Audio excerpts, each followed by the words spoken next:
우리 함께 자리에 서신 채로 오늘 주신 하나님의 말씀을 함께 읽겠습니다. 오늘 우리가 함께 읽을 말씀은 에베소서 2장 8절에서 10절까지의 말씀입니다. 우리 이 말씀을 한 목소리로 함께 읽겠습니다. 여러분은 믿음을 통하여 은혜로 구원을 얻었습니다. 이것은 여러분에게서 난 것이 아니요 하나님의 선물입니다.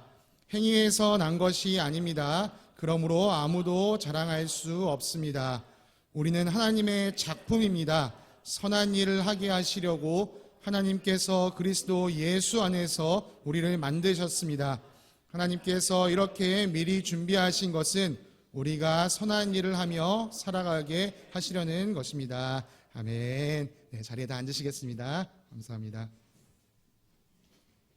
네, 오늘 아까 기도를 통해서 또 광고 시간에 소개했던 것처럼 우리 지환이가 오랜만에 나왔고요. 그래서 저희 아내와 함께 같이 일했던 우리 선생님의 또 아이 찬영이와 함께 어머니가 함께 오늘 예배에 참석하셨습니다. 오늘 우리가 이렇게 반가운 얼굴들, 즐거운 얼굴들 함께 하고 있는데 이 가운데 주님의 은혜가 가득하기를 간절히 소망합니다. 더불어서 사랑하는 우리 성도님들의 삶에 그 일터에 직장에 가정에 주님의 평안이 가득하시기를 간절히 기도합니다. 여러분 지난 한 주 에베소서 말씀 잘 묵상하셨나요? 아까 광고에서도 말씀드렸지만 이번 주면 에베소서가 끝나고요. 빌립보서가 또 새롭게 시작합니다. 만약에 내가 에베소서에 있는 거 11 도전이 만만치 않더라 하시는 분들은요. 빌립보서 때 다시 한번 도전해 보시기 바랍니다. 이것도 일주일 아니면 끝날 수 있으니까요. 여러분들 용기를 가지시고 함께 말씀 묵상에 참여하시길 바라겠습니다. 우리 아까 찬양팀 찬양할 때요. 우리 또 강승현 목자님께서 당직이셔가지고 올라오지 못하셨는데 찬양에 늘 감사드립니다라는 채팅으로 또 함께 찬양하시는 것을 마음을 나눠주셨는데요. 정말 이 찬양팀으로 또 찬양으로 아름답게 섬기고 있는 우리 청년들 또 찬양팀을 기억하시면서 함께 기도해 주시는 손길들이 계속해서 있기를 바랍니다. 오늘은 우리가 이번 한 주간 읽었던 에베소서 말씀 그 중에 사실 우리에게 가장 유명하게 알려진 이 에베소서 2장 8절부터 10절까지의 말씀으로 우리가 구원에 대해서 함께 좀 생각해 보려고 합니다. 제가 어렸을 때만 하더라도 어르신들께서 이 전래동화를 들려주시는 일들이 더러 있었습니다. 옛날에 친척집에 놀러 가면 외할아버지가 혹은 외할머니가 막 전래동화를 얘기해 주시는 경험들이 있었는데요. 요즘 우리 아이들이 사실 여러 가지 콘텐츠가 많아가지고 우리 전래동화를 잘 아는지 모르겠어요. 혹시 다음 세대 친구들 중에 내가 아는 전래동화 이거 있어요 얘기해 줄 수 있는 친구 있어요? 선은 뭐 알고 있어요? 흥부와 놀부 오늘 딱 그 얘기하려고 그랬는데 그걸 딱 얘기했는데 또 다른 거 나왔으니까 해볼게요. 전도사님이 어렸을 때 재밌게 들었던 얘기 중에 하나가 바로 흥부와 놀부입니다. 어르신들은 이미 다 아시는 얘기겠지만 우리 어린 친구들이 잘 모를 수 있기 때문에 제가 흥부 놀부 얘기를 잠깐 좀 하도록 하겠습니다. 여러분 옛날에 놀부와 흥부라는 이름을 가진 이 두 형제가 살았습니다. 이들이 어른이 되었을 때요 부모님이 다 돌아가셨는데 그때 이 형 놀부가 욕심을 부려서 모든 재산을 자기가 갖고 동생 흥부를 집에서 쫓아냈습니다. 이 동생 흥부는요 가난했지만요 착한 마음씨를 가지고 있었어요. 어느 날 흥부 집 아래에 제비둥지가 있었는데 거기에 뱀이 올라가서 막 공격하는 걸 보고 흥부가 뱀을 쫓아줬습니다. 그런데 그 과정 가운데 이 제비 한 마리가 톡 떨어지면서 다리를 다치게 됐습니다. 그래서 흥부는요 그 제비 다리를 열심히 잘 고쳐줬어요. 다음에 봄에 제비가 흥부를 찾아와서 고맙습니다 하면서 박씨 하나를 톡 던져주고 갔어요. 흥부가 그 박씨를 뭐야? 박씨 3개요. 야, 잘 알고 있네. 박씨를 했는데 톡 떨어뜨리고 갔어요. 흥부가 이제 박씨를 심었습니다.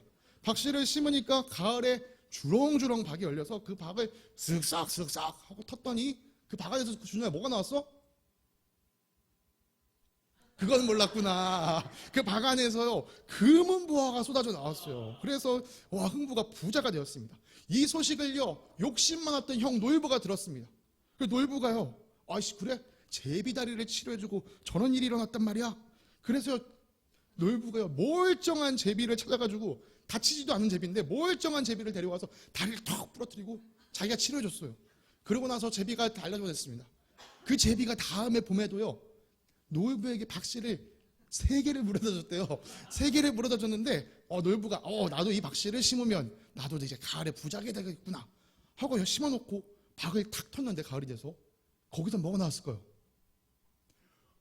맞아. 거기선 도깨비가 나와서 놀부가 가진 모든 것들을 뺏어갔습니다. 그 놀부가 갑자기 거지가 됐어요.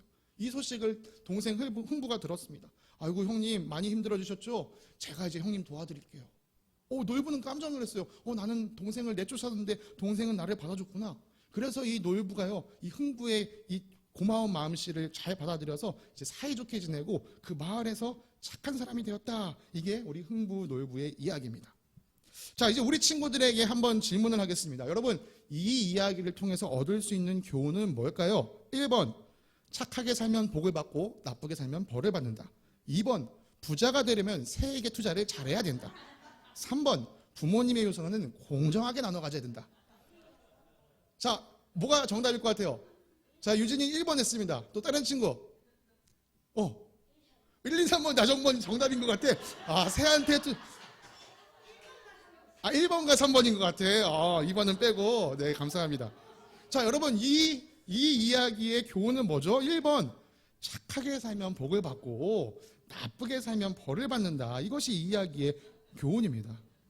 여러분, 이것을요, 우리는요, 사자성어로 인과응보라고 말합니다. 나쁜 일을 하면 벌을 받고 착한 일을 하면 상을 받는다. 여러분, 이건요, 우리 선조들만 그렇게 생각했던 게 아니에요. 시대와 문화, 지역을 뛰어넘어서 대부분의 사람들은요, 이런 생각을 가지고 삽니다. 그래, 인과응보, 착하게 살면 상을 받고 나쁘게 살면 벌을 받는 거야. 이게 당연해. 이게 진리야. 이게 정의야. 이게 선이야. 이렇게 생각합니다. 여러분, 성경에도 보면요, 사람들이 정말 옛날에 그렇게 생각했구나 알 수가 있습니다. 바로 욥기라는 책에서 그것이 나타납니다. 여러분 잘 아시는 얘기죠. 이 선한 욥이요, 하나님의 허용하심 아래 사탄에 의해 고난을 받았습니다. 그 모습을 바라본 욥의 세 친구가 욥에게 찾아왔어요. 위로를 했지만 위로한 다음에 욥에게 이렇게 얘기했습니다. 야, 욥, 너 하나님한테 뭐 잘못하는 거 있는 거 아니야? 하나님이 너 잘못했으니까 벌 주시는 거 아닐까? 너 빨리 잘못한 게 뭔지 확인하고 빨리 하나님 앞에 회개해. 우리는 욥이 믿음으로 고난을 잘 이겼다라고 흔히들 알고 있지만요, 사실 욥기서를 잘 살펴보면요, 그렇지 않습니다. 욥도요, 인과응보적인 생각을 하고 있었어요. 아닌데, 내가 아무리 생각해도 하나님 앞에서 잘못한 게 없는데, 난 도대체 내가 왜 이 정도의 벌을 받아야 되는지 난 도무지 모르겠어. 진짜 하나님이 제발 내 앞에 나타나서 내가 왜 이 벌을 받는지 좀 설명 좀 해줬으면 좋겠어.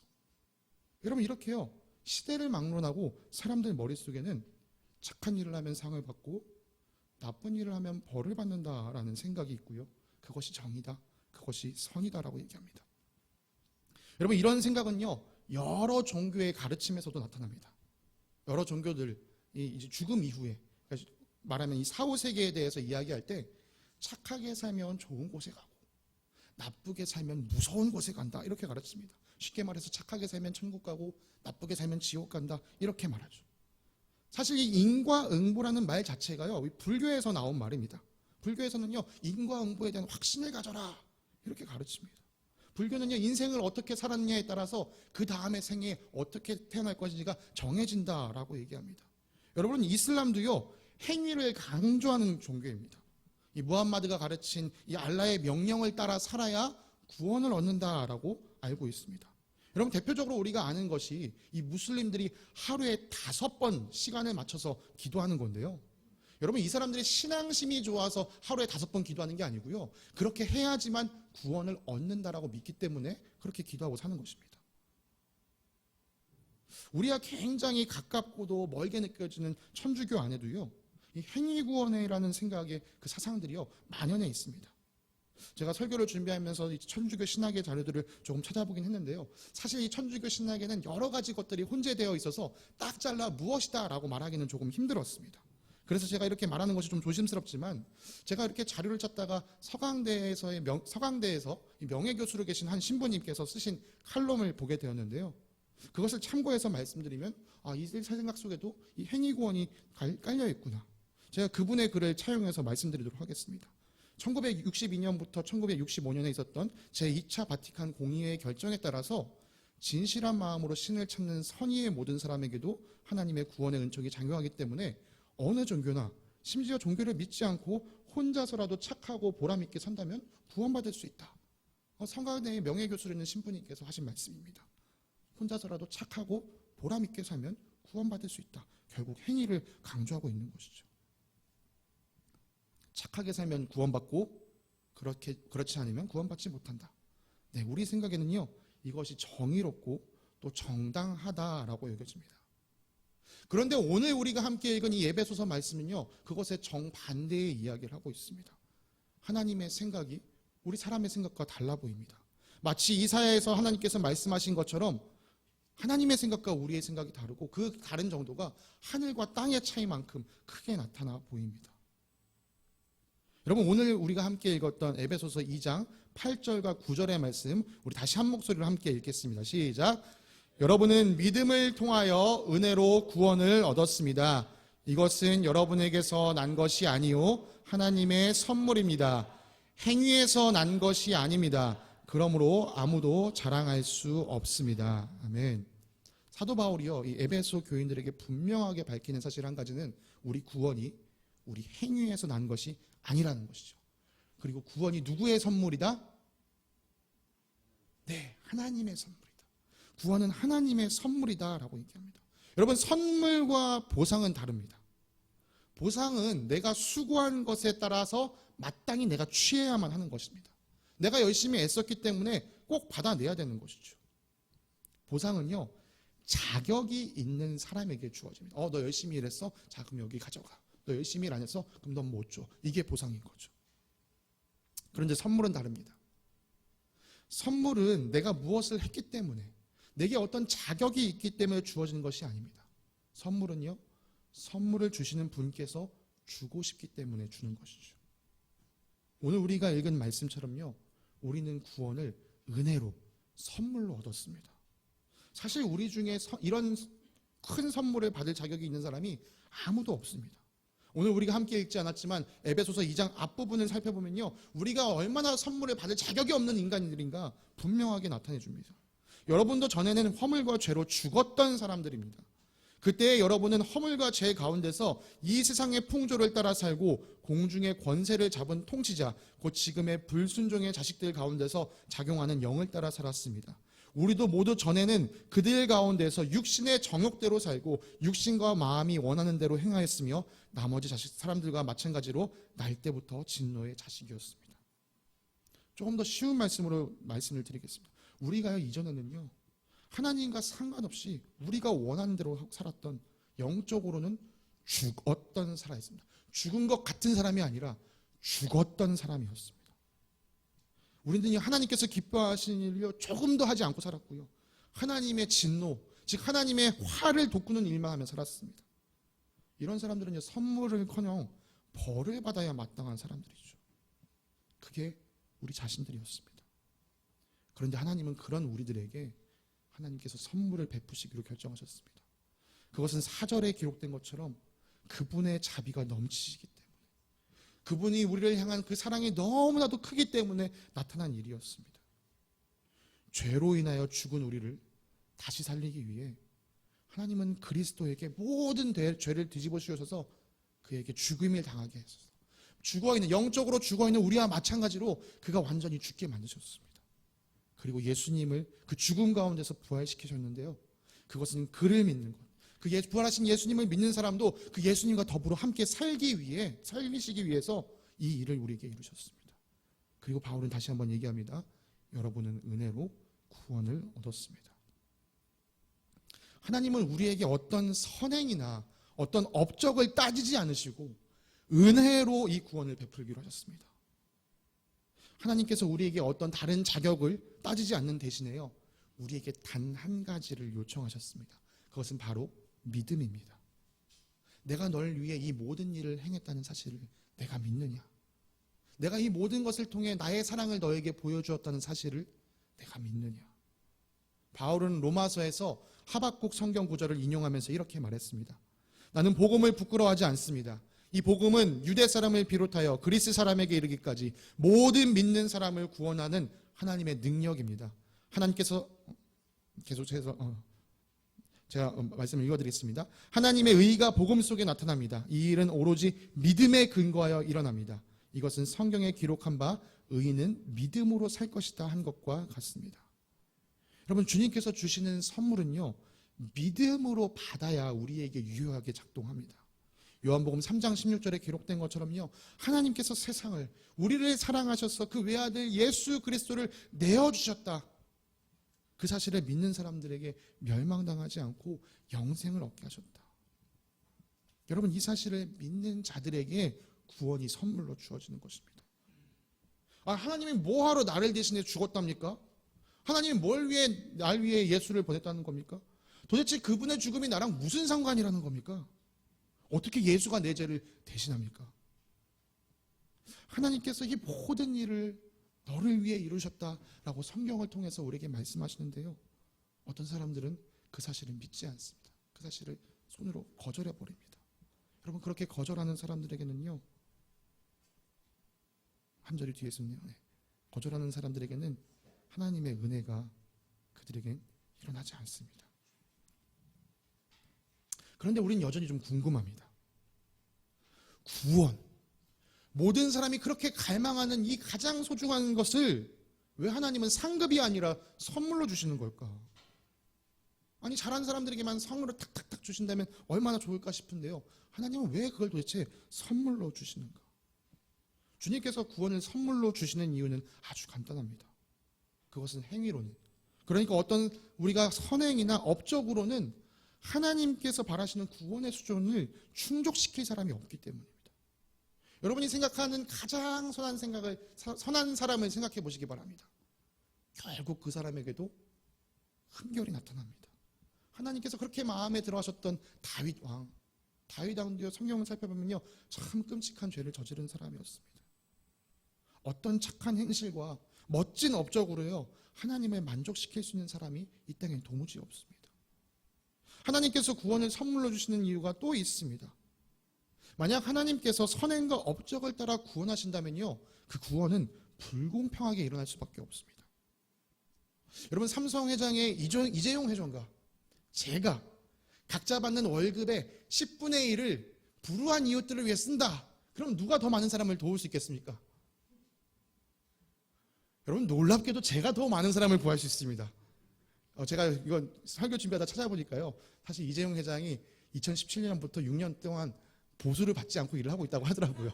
그래서 월급의 10분의 1로만 누군가를 돕는다면 제가 더 많이 도울 수 있는 사람입니다. 여러분, 아무튼요, 근데 이걸 떠나서 경제적으로 부유한 사람이 경제적으로 가난한 사람보다 더 많은 선행을 하며 살 수 있겠죠. 경제력을 떠나서 얘기해 볼까요? 건강의 문제로 생각해 보겠습니다. 우리는 정말 은혜로 말미암아 이렇게 건강한 몸을 입고 살지만, 제가 예전에 한번 자원봉사할 때요, 정말 태어날 때부터 사지를 제대로 쓸 수 없는 사람들을 봤습니다. 여러분, 건강한 사람과 건강하지 못한 사람, 누가 더 많은 일들을 행할 수 있겠습니까? 당연히 건강한 사람들이 더 많은 일을 할 수 있겠죠. 이처럼 만약에 우리가 행할 수 있는 선행, 우리가 할 수 있는 업적을 따라서 주님께서 우리를 구원하시고자 한다면요, 이 구원은 반드시 불공평하게 일어날 수밖에 없습니다. 그러나 우리 하나님은 공평하신 하나님이십니다. 하나님께서 공평하시기 때문에 모든 사람이 구원받는 일에 불공평함을 겪지 않도록 그것을 선물로 베풀기로 하셨습니다. 대신 한 가지 우리에게 요청하신 것, 그것이 믿음입니다. 내가 너를 구원하기를 원한다는 사실, 너는 믿느냐? 내가 너를 구원하기 위해 이 모든 일을 이루었다는 것, 이 모든 일을 통해 내가 정말 너를 그 무엇보다도 사랑한다는 그 사실, 네가 믿느냐? 그 한 가지만을 우리에게 요청하신 것이죠. 하나님께서 우리에게 베푸신 이 구원이 어마어마한 선물이구나. 이건 내 힘으로 얻을 수 없는 건데 하나님이 정말 자격 없는 나에게 주신 것이구나.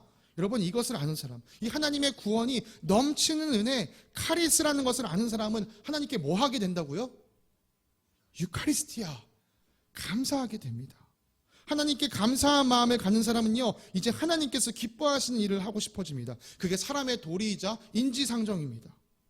우리가 그 당연한 도리를 할 수 있도록요, 바울은 10절에서 우리에게 이렇게 가르쳐 줍니다.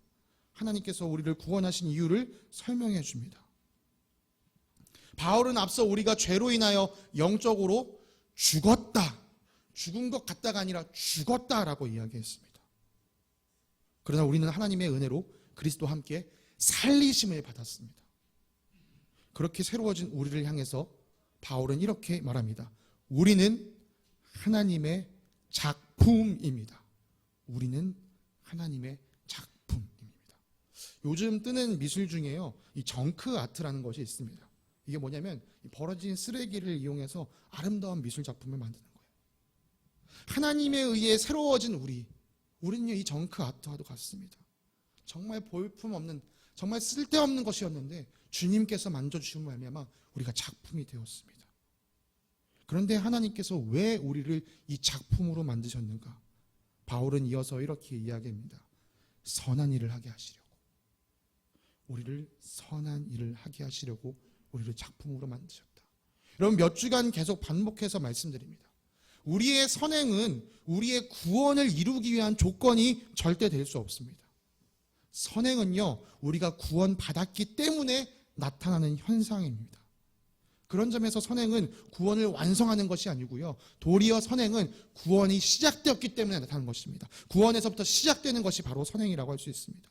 구원이라는 큰 선물을 받았기 때문에 이제 이 큰 선물을 주신 주님께 감사하면서 주님이 기뻐하실 만한 일을 하며 사는 것, 그것이 선행이 되는 것이고, 그것이 우리가 마땅히 해야 할 도리, 인지상정이 됩니다. 하나님께서 베푸신 이 구원에 감격하며 또 기뻐하며 그분께서 기뻐하신 일을 하며 사는 삶, 구체적으로 우리는 어떻게 이 삶을 실천하며 살 수 있을까요? 이 성경에 여러 가르침들이 있지만 저는 성도님들께서 이번 한 주간 실천하실 수 있는 이 한 가지 적용점을 이 말씀에서 함께 찾고자 합니다.